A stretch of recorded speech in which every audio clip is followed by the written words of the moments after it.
Next day morning 8 o'clockலாம் எழுந்திரிச்சிட்டோங்க. நாங்கள் 11 o'clockலாம் ரூமை vacate பண்ணிவிட்டு கிளம்பணும் அங்கே ஃபங்க்ஷனுக்கு. என்னோடய ஹஸ்பண்ட் தம்பிக்கு கீழே ஹோட்டலில் கால் பண்ணி பால் ஆர்டர் பண்ணி வாங்கி வச்சுட்டாங்க. அவள் லேட்டாக எழுந்திரிச்சதுனால அது ஆறிடுச்சு. கெட்டில் இருந்ததுனால ரொம்ப யூஸ்ஃபுல்லாக இருந்ததுங்க. தம்பி எந்திரிச்சதுக்கப்புறம் கெட்டிலில் பாலை ஹீட் பண்ணி அவனுக்கு ஆற்றி கொடுத்தேன். நம்மளுமே வேணும்னா இன்ஸ்டண்ட்டாக டீ போட்டு குடிச்சிக்கலாம். டீ டிப் பண்ணுற பேக்கு, அதுக்கப்புறம் மில்க் பவுட்ரு, சுகர் எல்லாமே இருந்ததுங்க.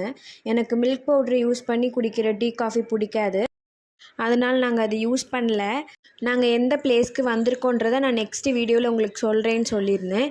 நாங்கள் வடக்கரை கேரளா தாங்க வந்திருக்கிறோம். பொண்ணு வீட்டில் தாங்க என்கேஜ்மெண்ட் பண்ணுறாங்க. அவங்க ஊர் வந்து வடக்கரையிலேருந்து ஒரு 15 minutes ட்ராவல் பண்ணி போகணுங்க. சரி ஓகேன்னு நாங்கள் ஃப்ரெஷ் ஆகிட்டு கீழே பிரேக்ஃபாஸ்ட்டு காம்ப்ளிமெண்ட்ரியாக கொடுத்தாங்க. அங்கேயே போய் பிரேக்ஃபாஸ்ட்டை முடிச்சுட்டு அப்படியே ஒரு காஃபி சாப்பிட்டு ஒரு 11:15 அந்த டைமில் நாங்கள் ரூமை வெக்கேட் பண்ணிவிட்டு கிளம்பிட்டோம். நிர்த்திக்கு ட்ராவல்னால் ரொம்ப பிடிக்குங்க. அவன் பிறந்ததுக்கப்புறம் இதுதான் நாங்கள் ஃபஸ்ட் டைம் வெளியில் போகிறோம். அவனுக்கு காலையில் எழுந்திரிச்சதுலேருந்தே ஒரே ஜாலியாக தான் இருந்தான். இங்கே போகிற வழியிலலாம் வீடெல்லாம் பார்க்குறதுக்கு அவ்வளோ அழகாக இருந்ததுங்க. எல்லார் வீட்லேயுமே ஒரு சின்ன கார்டனிங் மாதிரி வச்சுருக்காங்க. நிறைய ஃப்ளவர் பாட்ஸ்லாம் வச்சுருந்தாங்க. டிஃப்ரெண்ட் ஃப்ளவர்ஸ்லாம் பார்க்குறதுக்கு அழகாக இருந்தது.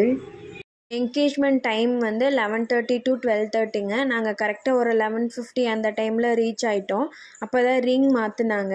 அதுக்கப்புறம் கேக்லாம் கட் பண்ணிவிட்டு பொண்ணு அவங்களோட கசின்ஸ் எல்லாம் வந்து டான்ஸ்லாம் ஆடினாங்க. பார்க்குறதுக்கே நல்லா என்டர்டெயின்மெண்ட்டாக இருந்தது. அதுக்கப்புறம் அங்கேயே லஞ்ச்லாம் முடிச்சுட்டு அங்கேருந்து கிளம்பிட்டோம்.